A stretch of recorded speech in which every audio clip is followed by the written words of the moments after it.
Welcome to మెగానే TV burning topic. దశాబ్దాల చారిత్రక సింధు నదీ జలాల ఒప్పందాన్ని ఒక్క క్షణంలో భారత్ ఎందుకు రద్దు చేసింది?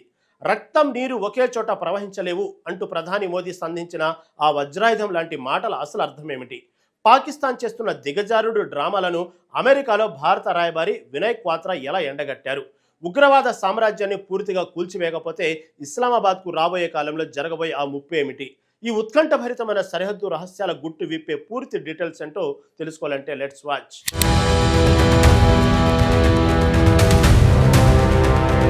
గతేడాది ఏప్రిల్ 22వ తేదీన జమ్మూ కశ్మీర్లోని పహల్గాం ప్రాంతంలో జరిగిన భయానక ఉగ్రదాడి యావత్ దేశాన్ని దిగ్భ్రాంతికి గురిచేసింది. ఈ హేయమైన చర్యలో 26 మంది అమాయక పర్యాటకులు ప్రాణాలు కోల్పోవడం దేశవ్యాప్తంగా తీవ్ర ఆగ్రహావేశాలకు దారితీసింది. ఈ నేపథ్యంలోనే భారత సైన్యం అత్యంత ధైర్య సాహసాలతో ప్రతీకార చర్యగా ఆపరేషన్ సింధూర్ను విజయవంతంగా అమలు చేసింది. ఉగ్రవాదులకు తగిన బుద్ధి చెప్పాల్సిన సమయం ఆసన్నమైంది. ఈ సైనిక చర్యలో భాగంగా పాకిస్తాన్ పాక్ ఆక్రమిత కశ్మీర్ భూభాగంలోని 9 కీలక ఉగ్రవాద స్థావరాలను భారత బలగాలు పూర్తిగా నేలమట్టం చేశాయి. ఈ మేరకు దాడిలో వందలాది మంది ఉగ్రవాదులు హతమవడంతో పాటు మౌలిక సదుపాయాలు సర్వనాశనమయ్యాయి. ఉగ్రవాదంపై రాజీపడే ప్రసక్తే లేదని భారత్ మరోసారి తన గట్టి వైఖరిని ప్రపంచ దేశాల ముందు ప్రదర్శించింది. దేశ భద్రత విషయంలో ఎటువంటి రాజకీయ తావు లేకుండా ప్రభుత్వం కఠిన నిర్ణయాలు తీసుకుంది. శత్రువుల ఆట కట్టించడానికి మన సైన్యం ఎప్పుడూ సిద్ధంగా ఉంటుందని ఈ ఘటన నిరూపించింది.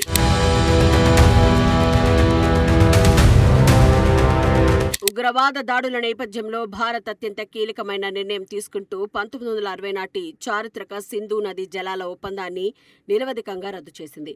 దీంతో ఉక్కిరిబిక్కిరైన పాకిస్తాన్ నీటిని విడుదల చేయాలంటూ పదే పదే హెచ్చరికలు జారీ చేస్తూ వచ్చినా భారత్ వాటిని పూర్తిగా తిప్పికొట్టింది.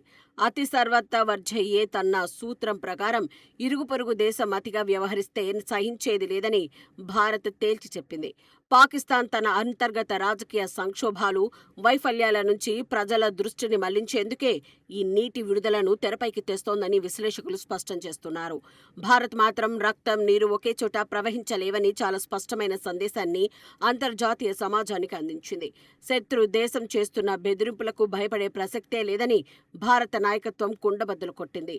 ఈ నిర్ణయంతో పాకిస్తాన్ ఆర్థిక వ్యవస్థ, వ్యవసాయ రంగం తీవ్రమైన సంక్షోభాన్ని ఎదుర్కొనే పరిస్థితి ఏర్పడింది. దశాబ్దాలుగా నమ్ముకున్న నీటి ప్రవాహాలు ఆగిపోవడంతో దాయాది దేశంలో ఆందోళన మరింతగా పెరిగింది.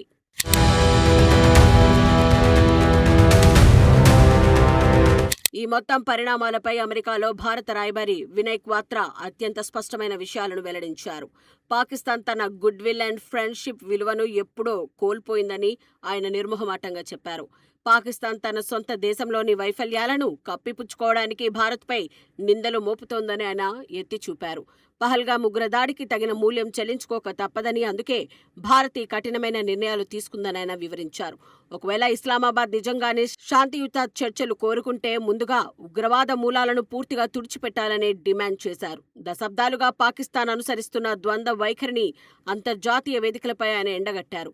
శాంతి స్థాపన కోసం భారత్ ఎప్పుడూ ముందుంటుందని, కానీ ఉగ్రవాదాన్ని పెంచి పోషిస్తే మాత్రం సహించేది లేదని ఆయన హెచ్చరించారు.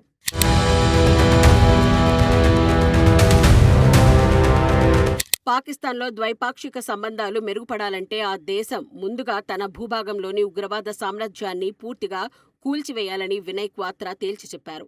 ఉప్పు తిన్నవాడు నీళ్లు తాగక తప్పదు అన్నట్లు ఉగ్రవాదానికి అండగా నిలిచిన పాకిస్తాన్ ఇప్పుడు దానికి తగిన ఫలితాన్ని అనుభవిస్తోందని స్పష్టం చేశారు.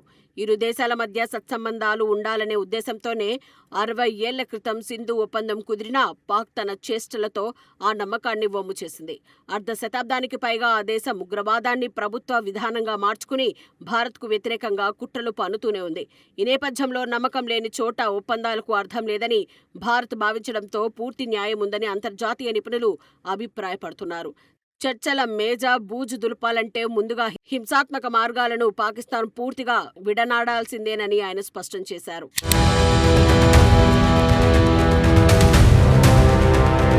సింధు నది జలాల నిలుపుదల, ఉగ్రవాద నిరోధక చర్యలపై ప్రధాని నరేంద్ర మోదీ తన వైఖరిని అత్యంత కఠినంగా, స్పష్టంగా దేశానికి తెలియజేశారు. చేతులు కాలాక ఆకులు పట్టుకున్నట్లు పాకిస్తాన్ ఇప్పుడు విలవిల్లాడుతున్నప్పటికీ భారత్ మాత్రం తన నిర్ణయంపై ఎటువంటి వెనకడుగు వేయలేదు. ఉగ్రవాదం, శాంతియుత చర్చలు ఒకేసారి ఎప్పటికీ సాధ్యం కావని ప్రధాని మోదీ పలుసార్లు తేల్చి చెప్పారు. రక్తం, నీరు ఒకే నదిలో కలిసి ప్రవహించలేవని ఆయన చేసిన వ్యాఖ్యలు భారత విదేశాంగ విధానంలోని దృఢత్వాన్ని ప్రపంచానికి చాటి చెప్పాయి. దేశ రక్షణే ప్రథమ ప్రాధాన్యమని, పౌరుల ప్రాణాలకు ముప్పు తెచ్చే శక్తులతో ఎటువంటి చర్చలు జరపబోమని ఆయన పునరుద్ఘాటించారు.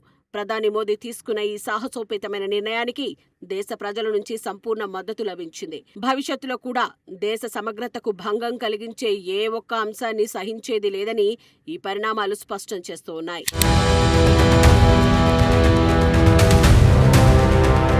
భారత్ తీసుకున్న వ్యూహాత్మక నిర్ణయాల కారణంగా పాకిస్తాన్ ప్రస్తుతం అంతర్జాతీయంగా తీవ్రమైన ఒంటరితనాన్ని ఎదుర్కొంటోంది.